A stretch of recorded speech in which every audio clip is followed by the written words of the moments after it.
एक और वैकेंसी यहाँ पर देखने को मिल रही है आपको, जो स्क्रीन पे आप देख सकते हैं, जो कि महानदी कोलफील्ड लिमिटेड में है, जो कि MCL के अंतर्गत है। ये भी एक भारत कोकिंग कोल लिमिटेड के अंदर में, इंडिया कोलफील्ड लिमिटेड का वैकेंसी है, जो कि ऑनलाइन एप्लीकेशन के लिए यहाँ पर आमंत्रण किया गया है। इसमें अलग अलग पोस्ट के लिए अलग अलग वैकेंसी है। जैसे असिस्टेंट फॉरमैन इलेक्ट्रिकल ट्रेनिंग के लिए है, जो कि डिप्लोमा होल्डर के लिए होने वाला है। यहाँ पर टोटल वैकेंसी आपका जो है 150 है, 150 आप देख पाएंगे। कैटेगरी वाइज यहाँ पर मेंशन किया गया है। जनरल के लिए 60 है, EWS के लिए 15 है, SC के लिए 24 है और ST के लिए 33 है। तो बहुत ही अच्छा पे स्केल है और सीट भी इसमें अच्छा खासा है। OBC के लिए 18 रखा गया है। उसी के रिगार्डिंग अगर हम देख सकते हैं तो टेक्नीशियन जो इन्होंने इलेक्ट्रिशियन में किया है, उनके लिए UR जनरल के लिए 140 वैकेंसी होने वाली है। EWS के लिए 35 है।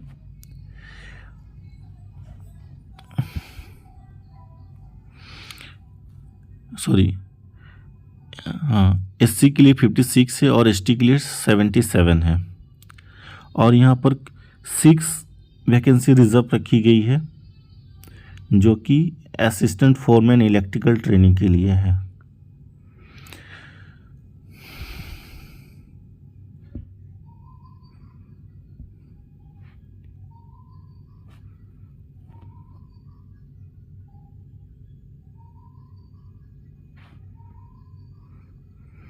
अब यहाँ पर अगर क्वालिफिकेशन के लिए हम बात कर लें तो इसमें जो असिस्टेंट फोरमैन इलेक्ट्रिकल ट्रेनिंग के लिए जो क्वालिफिकेशन मांगा गया है वो डिप्लोमा होना चाहिए इन इलेक्ट्रिकल इंजीनियरिंग विद 3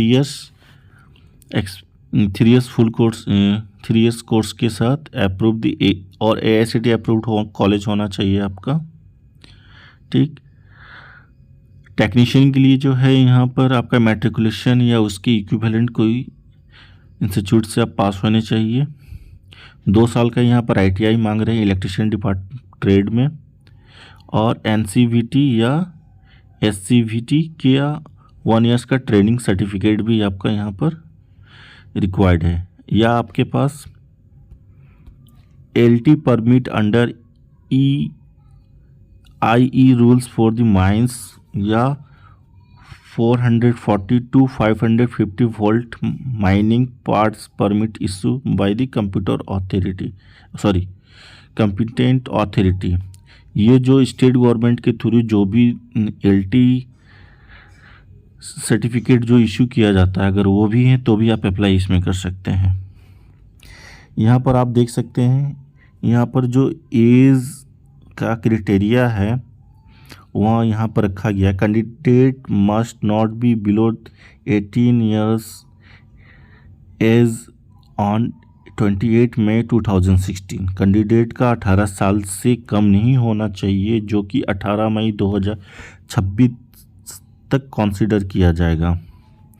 या दूसरे पॉइंट पे हम यहाँ पर देख सकते हैं, the upper age limit is 30 years on 28 May 2026।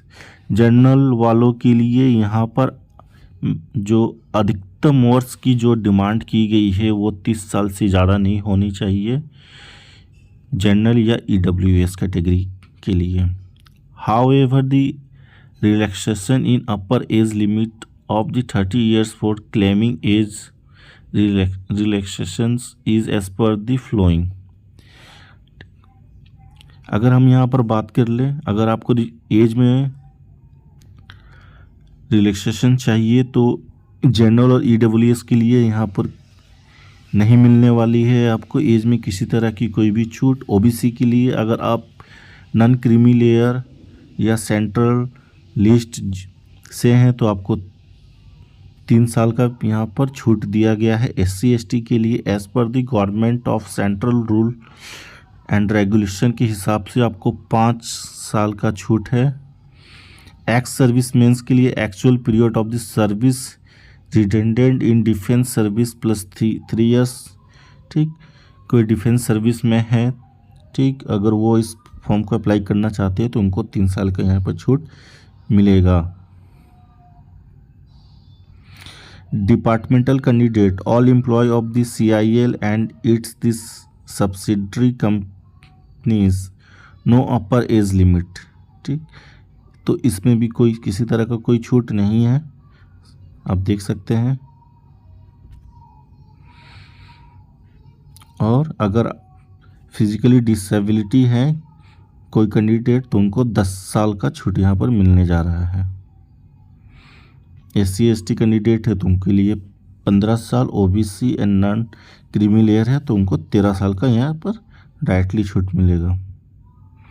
तो रिजर्वेशन के लिए हम लोग एज रिलैक्सेशन के लिए बात कर लिए।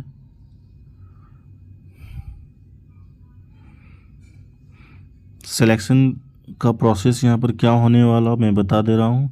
The selection methodology will be comprise of the computer based test. इसमें CBT टेस्ट होने वाली है और no personal interview will be held.